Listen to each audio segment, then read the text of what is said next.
ايوه ايوه، انتوا شايفيني صح، انا بدون النضاره. اخيرا عملت عمليه الليزك.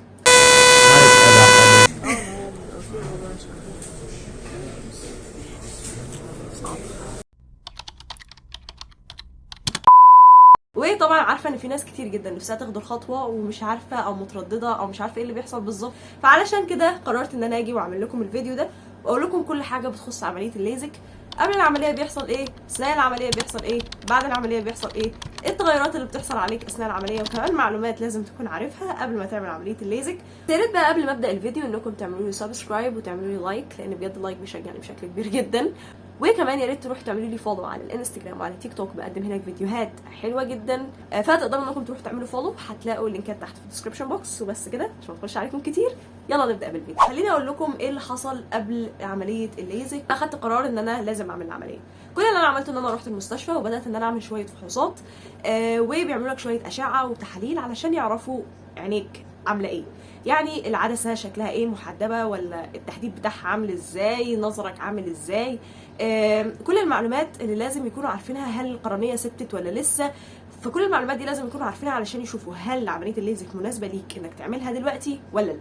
فمن الحاجات برضو اللي انا عرفتها ان مثلا الناس اللي بتكون اصغر من سن ال 21 سنه غالبا ما بينفعش ان هم يعملوا العمليه، لان لسه بتكون القرنيه ما ثبتتش، فلازم ان هم يستنوا بعد سن ال 21 سنه. الا ان في ناس ممكن تكون بتعملها قبل سن ال 21 عادي، سن ال 18 19 او حتى ال 20. وكل اللي بيحدد ده ايه هو التحاليل اللي انت بتعملها او الاشعه اللي انت بتعملها على القرنيه.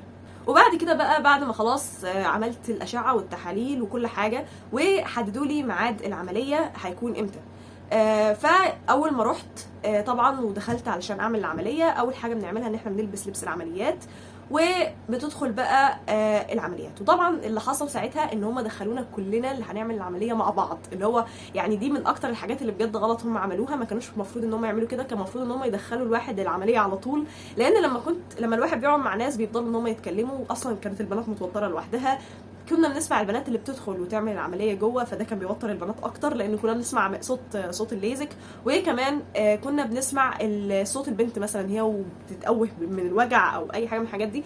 فكل الحاجات دي طبعا وترت الناس اللي قاعده بره اكتر. المشكله بقى ان انا اصلا قبل ما ادخل اعمل العمليه كانت في واحده طلعت قبلي وكانت عينيها ملتهبه، التهبت من العمليه، وواحده تانية القرنيه مش عارفه كانت مالها، فالدكتور طلعها بره وكانوا الاثنين بيعيطوا. فده طبعا حاجه زي كده المفروض انها بتخوفنا وبتقلقنا اكتر، فما كانش المفروض الدكاتره يعملوا كده من الاول. وساعتها طلع دكتور وطمني وقال انها علشان لما شاف البنات طبعا بتعيط بره، ورحت انا اتكلمت معاهم فحاسه ان انا ممكن اكون اتوترت او خفت، الا ان انا كنت واخده اصلا البنات دول حافز ليا ان انا ما اعملش نفس اللي هم عملوه علشان اخلص من العمليه بسرعه وانجز. فهو الدكتور جه وقال لي انك مش هتحسي حاجه خالص في العمليه، غير انك بس هيكون في ضغطه بسيطه على العين، دي لو استحملتيها خلاص كده العمليه خلصت. ف ده هو طبعا كذب عليا وانا هقول لكم ايه اللي حصل بالظبط في العمليه. اول ما دخلت العمليه وطبعا نمت على شيزلونج، وكان في جهاز فيه ضوء قدامي. كل اللي انا عملته ان انا نمت على الشيزلونج وبصيت على الضوء اللي الدكتور قال لي بصي عليه، والضوء ده بجد انت ما ينفعش تحرك عينك من عليه خالص، يعني البوابه بتاعتك تبقى بص على الضوء مهما كان بيحصل ايه في عينك، مهما كان الوجع ايه، ما ينفعش تحرك عينك من على الضوء ده نهائي، لا كده ولا كده. اللي حصل في العمليه كالاتي، ان انا فضلت بص على الضوء، وبعد كده الدكتور دخل حاجه كده مدوره حطها على البؤبؤه بتاعه عيني، وكان الضغط عمال يزيد يزيد يزيد يزيد على عيني خالص. انا ما كنتش الصراحه شفت العمليه على النت قبل كده عشان بصراحه كنت خايفه قوي ان انا اشوفها، بس لما خلصت العمليه رحت شفت ايه اللي كان بيحصل بالظبط في عيني، فلقيت ان هو بيدخل كده حاجه مدوره وبيحطها على البؤبؤه وبتفضل تشفط او تبدا انها تمسك البؤبؤه كده بشكل ما، فبتضغط على العين جامد. وانا هوريكم فيديو يعني هو بيحصل الموضوع، بتضغط على العين جامد، فبتحس ان عينك بجد يعني خلاص اكن الضغط فيها مفيش اصلا. وبعد كده بيبدا ان هو دخل حديده، انا شفت ان هو كان دخل حديده في عيني، وبدا يشيل تقريبا الطبقه بتاعه القرنيه، وبعد كده دخل حاجات زي المثلث، مش عارفه الصراحه بيعمل فيها زي حاجه مثلثه مدببه كده بيدخلها في عيني وبيطلعها، بصراحه مش عارفه ايه الحاجات دي، بس كنت شايفه اجزاء منها، ما كنتش شايفه كلها لان عيني التانية كانت متغطيه. او اللي طمني شويه ان كان في دكتور جنب الدكتور اللي بيعمل العمليه بيقول لي ايه الحاجات اللي بتحصل بالظبط، لان اكتر حاجه قلقتني بجد لما لقيت نفسي مش شايفه حاجه. فالدكتور قعد يقول بص انت دلوقتي خليكي بص على الضوء دلوقتي عمال يزغلل عمال يزغلل عمال يزغلل، دلوقتي الضوء اختفى، دلوقتي الضوء رجع مره تانية، خليكي بص على الضوء ما ترديش عينك كده ولا كده، دلوقتي هيشتغل الليزك دلوقتي هيشتغل لمده 15 ثانيه، 10 ثواني، 5 ثواني كده، انت خلاص خلصتي العين دي، يلا ندخل على العين التانية. وحصل فيها نفس اللي حصل بالظبط في العين الاولانيه. بالنسبه للوجع اللي اثناء العمليه اللي انا حسيت بيه هي الضغطه دي، ولكن كانت ضغطه صعبه شويه، والحاجات اللي عماله تدخل وتطلع دي برضو كانت موتراني شويه. الحمد لله يعني العمليه معايا ما خدتش اكتر من 10 دقائق، ولكن البنات التانية اللي اتحركت كان بيطول معاهم الدكتور قوي جوه، ما اعرفش بصراحه كان بيعمل ايه، وده كان بيقلقني اكتر. بس هي العمليه مش صعبه، ولكن كل ما يكون عندك ثبات انفعالي اكتر. مع ان عمليه البنات كانت اسهل مني بكتير لانهم كانوا بيعملوا فيمتو ليزك، وانا هقول لكم برضو على الليزك والفيمتو ليزك بعد كده، ولكن كان عمليتهم اسهل مني الى انهم ما يقدروش ان هم يستحملوا، في اللي قدر يستحمل وفي اللي ما قدرش يستحمل. اغلب اللي كانوا داخلين متوترين حصل معاهم مشاكل، فدي دي اول ملحوظه لازم تاخدوا بالكم منها. فبعد بقى ما خلصت العمليه ما كانش في وجع صعب، يعني كنت الوجع اللي انا حاسه بيه كان وجع محتمل. كانت عيني محمره شويه زي ما انتم شايفين في الفيديو، وبعد كده بقى لبست نظاره الشمس ونزلت عادي وما كانش في اي حاجه خالص. بعد كده لما رجعت قلت ان انا انام بقى، علشان عارفه ان بعد ما يخلص مفعول التخدير هحس بكل الوجع. قلت ان انا انام خلال الفتره دي علشان ما احسش باي حاجه، وبالفعل نمت. ولكن تقريبا انا خلصت العمليه كده على الساعه 3، عقبال ما رجعت البيت تقريبا كانت الساعه 5. نمت ساعتين، من 5 صحيت الساعه 7. لما صحيت الساعه 7 صحيت من الم عيني اصلا، يعني مش صحيت من حاجه غير ان انا عيني فعلا كانت وجع رهيب جدا. ما كنتش لسه حطيت القطرات اللي المفروض الدكاتره يكتبوا لي عليها. ف طبعا ده مش عارفه هو ده كان السبب ولا هي فعلا بيجي لها فتره كده وبتوجع جامد. فرحت حطيت القطره ورجعت نمت مره تانية علشان بجد الالم كان صعب جدا. وبعد كده لما صحيت من النوم كانت على الساعه 10 تقريبا، الحمد لله كان الوجع اختفى خالص وما كنتش حاسه باي وجع. طبعا بالنسبه للموضوع ده فهو بيختلف من شخص لشخص. في ناس مثلا عملت عمليه الليزك وطلعت ما حستش باي وجع اساسا، في ناس تانية لا بتحس بوجع لمده يوم يومين، في ناس ثالثه لا بقى تحس الوجع لفتره اطول من كده.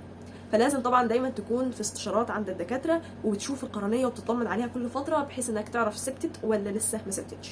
وطبعا الوجع ده بقى بيختلف بقى على حسب النوع العمليه اللي انت اخترتها، على حسب استجابه عينك للعمليه، على حسب الدكتور وكفاءته وهو بيعمل العمليه. حاجات كتير يعني ممكن يعتمد عليها هل انت طبقت كل القواعد اللي المفروض تمشي بيها، بتحط القطرات ولا لا. كل الحاجات دي طبعا هتاثر على عينك بشكل كبير جدا. التغيرات بقى اللي حصلت ليا بعد العمليه، كل اللي حصل ان انا اولا مش لابسه نظاره، فدي حاجه غريبه جدا جدا جدا. انا لسه ما زلت الى الان بتصرف او لسه بعمل سلوك كاني لابسه نظاره، يعني ممكن لو ميلت اطلع كده اللي هو بعد النظاره مثلا، او لما بصحى من النوم ابص على مكان النظاره، اللي هو لسه الموضوع في عقل الباطن ما توقفش، فلسه متعوده كاني لابسه نظاره فعلا. كل شويه بختبر نفسي اللي هو ايه ده، هو انا حاسه اللي هو نظري ضعف تاني، لا ده نظري شغال، ايه ده انا شايفه، لا. فاللي هو ايه، ببدا كل شويه اختبر نفسي كده، اللي هو بحس في وقت من الاوقات هيرجع نظري يبقى ضعيف مره تانية وهضطر البس نظاره مره تانية. فبرضه دي من الحاجات اللي انا بعملها. الحاجه الثالثه بقى الناس اللي حواليك وانت اصلا مستغرب نفسك، اللي هو حاسس نفسك انك لسه صاحي من النوم مش طبيعي، حاسس نفسك اللي هو شبه الدب ده، اللي هو الدب القطبي بعد ما كان عنده هالات وما بقاش عنده هالات. اهلك طبعا كل شويه هو انت تعبان، هو انت عليك النوم، كانك لسه صاحي من النوم، حاجات زي كده كتير يعني. فعلشان كل ده علشان طبعا هو مش متعودين على شكلي بدون النضاره، وانا نفسي مش متعوده على شكلي بدون النضاره، فحاسه نفسي ان انا شكلي غريبه شويه. وبيجي لي اوقات بحس ان انا لا عايزه البس نضاره، يا جماعه هاتولي النضاره عايزه البسها بجد، لاني حاسه ان شكلي غريب شويه. ده يعني الحمد لله انا عملت العمليه، لان بجد النضاره كانت قرفاني في حاجات كتير جدا، اللي هو ما اقدرش اشوف من غيرها. انا في الجيم لازم اكون لابساها، مع اني ممكن اميل تقع مش عارفه ايه، ما اقدرش اشوف من غيرها، لازم اكون لابساها على طول. فكانت قرفاني. والناس مثلا اللي بتحب تعمل رياضه، تحب تعمل دايفنج، بتحب تعمل سباحه، كل الحاجات دي النضاره بتعيقها، لان الواحد فعلا بيكون متضايق من غيرها. والبنات مثلا اللي بتحب تروح مناسبات من غير النضاره وعينيها بتلتهم من العدسات، فبتضطر انها تبقى لابسه نضاره في المناسبات، مع انها بيبقى عايزه ما تبقاش لابساها، ولكن ما تقدرش تعيش من غيرها، لان حرفيا لما بتبقى مش لابساها بتبقى شايفه كأن بجد الحاجه اللي حواليها كده زي ما انتم شايفين دلوقتي بلير، مش شايفه اي حاجه، شايفه كل الحاجات مشوشه. فانك تبقى من غير النضاره دي بجد حاجه حلوه جدا. اخر حاجه بقى هقول لك شويه تفاصيل مهمه جدا عن العمليه لو انت بتفكر انك تعمل عمليه الليزك. مبدئيا لازم تعرف ايه هي انواع عمليه الليزك. انواعها اول حاجه عندك اسمها الليزك العادي، حاجه تانية اسمها الفيمتو ليزك، وحاجه تانية اسمها الليزك سمايل او سمايل ليزك. تعالوا نعمل كده مقارنه سريعه ما بينهم، وخصوصا ما بين اول نوعين، لان النوع الثالث ده مش عارفه الصراحه هل اغلب العيادات بتعمله ولا لا، ولكن هو اغلى منهم كلهم، يعني اغلى من الاثنين اللي قبله. بالنسبه للليزك فبتتراوح اسعاره تقريبا من 3000 ل 5000 على حسب الاماكن اللي انت هتروحها، وعلى حسب ممكن الاجهزه اللي بيستخدموها. لكن الفيمتو ليزك فبيتراوح اسعاره من 9000 لحد 12000. طب انت بتختار الليزك او الفيمتو ليزك بناء على ايه؟ بناء على ان الدكتور اصلا اللي بيختار لك انت المفروض تعمل ليزك ولا فيمتو ليزك، وده بناء على العدسه بتاعتك ودرجه تحدبها او درجه تقعرها، حاجات زي كده، وكمان نسبه نظرك ايه، وايه اللي هينفع معاك اكتر. فممكن في ناس الدكاتره ما خيروهاش، قالوا لها على طول انك لازم تعملي فيمتو ليزك، ما ينفعش معاكي الليزك. وفي ناس تانية لا، قال لها تعملي ليزك ولا فيمتو ليزك. فانا من الناس اللي خيرني وقال لي تعملي ليزك ولا فيمتو ليزك، فانا اخترت ان انا اعمل عمليه الليزك. بالنسبه بقى للحاجه الثالثه هي في نسبه الوجع. بالنسبه لنسبه الوجع فالليزك لما بيجي بيتعمل بشكل يدوي شويه، ان الدكتور هو اللي بيعمل كل حاجه بايديه وبعد كده بيسلط اشعه الليزر.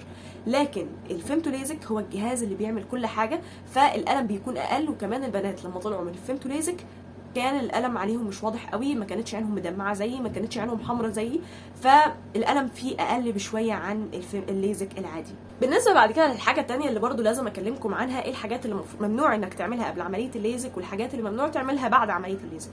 قبل عمليه الليزك ما ينفعش تكون لابس عدسات لاصقه قبل ما تدخل العمليه، او كمان قبلها بيوم كمان يفضل انك ما تكونش لابس العدسات اللاصقه خالص، لان اكيد هتزود الالتهابات عندك وهتوجعك اكتر، فبلاش انكم تكونوا لابسين عدسات لاصقه. الحاجه الثانيه بقى، الحاجات دي تقريبا الحاجه الوحيده اللي ممنوعه قبل عمليه الليزك. الحاجات اللي ممنوعه بقى بعد عمليه الليزك، انك ما ينفعش تدخل ميه في عينك لمده اسبوع، فلازم تكون حريص انت بتغسل وشك، انت بتتوضى، انك ما تدخلش ميه في عينك. الحاجه الثانيه انك ما ينفعش تنزل حمامات السباحه او تنزل البحر او تلعب الالعاب القتاليه برضو لمده اسبوع، علشان برضو ما تاثرش على القرنيه وتخليها تبوظ العمليه خالص. الحاجه الثالثه هي ان البنات مثلا ما ينفعش انها تحط ميك اب حوالين العينين برضو لمده اسبوع. والحاجه الرابعه بقى ان هو ما ينفعش يعمل فرق خالص لعينه، يعني ما ينفعش اي حد يفرك عينه ولا حد يخبط عينه اثناء عمليه الليزك لمده شهر. انتوا متخيلين؟ دي اكتر حاجه انا بعاني منها بجد، فيعني ربنا يسترها ونلتزم بيها. وبالنسبه بقى لاخر حاجه هقول لكم عليها، هل ارشح لكم عمليه الليزك ولا لا؟ الصراحه لان اغلب الناس اللي بتبقى لابسه نظاره بتبقى مقروفه فعلا من النظاره، ما تعرفش تتحرك، ما تعرفش تعمل الحاجات براحتها، ما ينفعش تعيش من غير النظاره اصلا، لان مش هتبقى مرتاحه. يعني انا من الناس مثلا لما كنت قلع النظاره ما كنت لا اسمع لا ارى لا اتكلم، يعني اللي هو حد يكلمني يقول لي استنى يا عم هلبس النظاره واجي اسمع انت بتقول ايه. فكنت واحده بتضايق ان انا اعيش اصلا من غير النظاره، فان انا مش بستعمل النظاره دي حاجه بجد حلوه جدا، فانا ارشحها بكل شده. ولكن اهم حاجه ان يكون عندك الثبات اثناء العمليه، التزام طبعا بالتعليمات اللي الدكاتره قايلين عليها، وانك تاخد الليزر كله، بمعنى انك انت وقاعد تحت الجهاز بتاع الليزك تبقى مركز القرنيه بتاعتك على الليزك، ما تحركهاش يمين ولا شمال علشان تاخد كل الليزك في عينك. يعني سالت الدكتور وقلت له هل ممكن نظر يرجع يضعف مره ثانيه بعد الليزك؟ قال لي على حسب انت اخدتي التريتمنت كله ولا لا. لو انت اخدتي مثلا 100% من الليزك ده فنظرك يعني نادرا جدا انه ممكن يرجع تاني، لكن لو اخدتي 80% ده احتمال اكبر انه ممكن يرجع تاني زي ما كان. لو 50% يعني بنسبه 50% هيرجع تاني، لو اقل من كده فانت يعتبر اصلا ما عملتيش حاجه. فلازم تحاولوا انكم تبصوا على الليزك وتاخدوا اكبر كم، وما تودوش عينيكم كده ولا كده، ويكون عندكم ثبات اثناء العمليه. وبس كده. قولوا لي تحت في التعليقات لو انتم بتفكروا تعملوا الليزك ولا لا، ولو حد عمل الليزك يا ريت يحكي لنا تجربته تحت. ولو تفكر تعمل عمليه الليزك قول لنا برضو انت بعد الفيديو ده هتفكر تعمل عمليه الليزك ولا هتسيبك منها خالص. حابه اقول لكم لو عجبكم الفيديو ما تبخلوش عليا بلايك، وكمان اعملوا سبسكرايب عشان تشوفوا كل الفيديوز اللي جايه، وفولو على الانستجرام وعلى التيك توك. وبس كده عشان ما اطولش عليكم كتير، اشوفكم في فيديو جديد ونصيحه جديده. سلام.